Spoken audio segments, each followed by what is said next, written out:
So why do I help? Why do I care? Why do I help? Why do I do this? Why do I work at Karis? I believe that relationships are built over meals, and the highlight for me is Thursday nights when we're around the table and I can hear how people's week has been. Folks talk about quite a bit how they don't feel alone, and it reminds them that they do need other folks. It was really refreshing to see this type of modality compared to other types of modalities that I have worked in.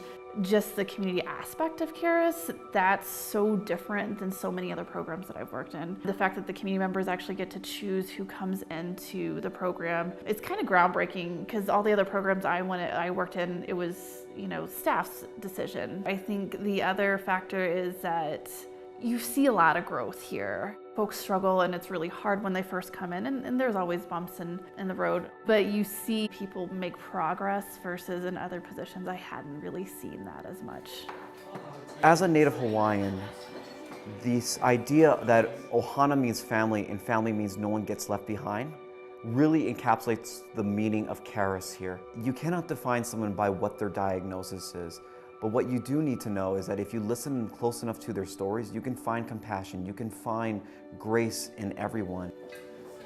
I see people grow, and I continue to grow myself. There's no way I'll be able to give as much as I want.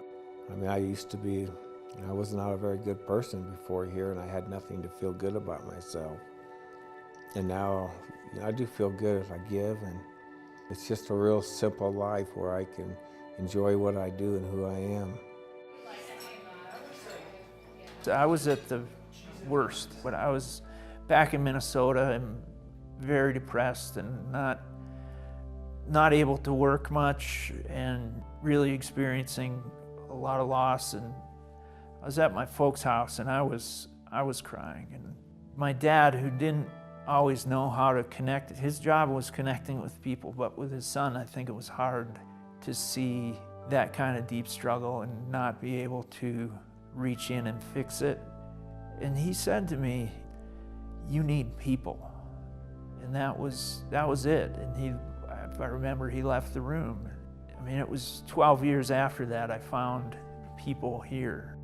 I have the Karis community, the alumni, I have the staff and the community members here. So I get to have what my dad knew I needed, and now I get to be that for someone else.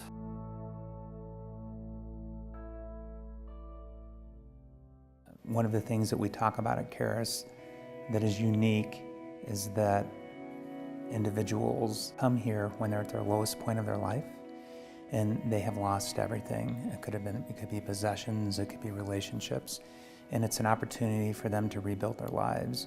And community heals.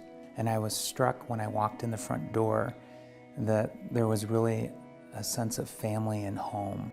One of the things that always saddens me about even working in this field is the limited amount of resources that is available for people who have severe and persistent mental illness, which is why places like Karis are absolutely needed, because everyone, whether you know it or not, has had someone that has been impacted by mental illness. Mental health is just as important as our physical health, but it's so severely underfunded.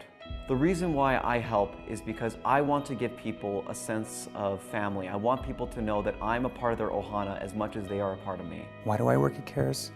It gives me meaning. It reminds me that everyone can make a difference. Why do I care? I care because lives are saved, and I see it every day. Why do I help? I help because Karis helped me.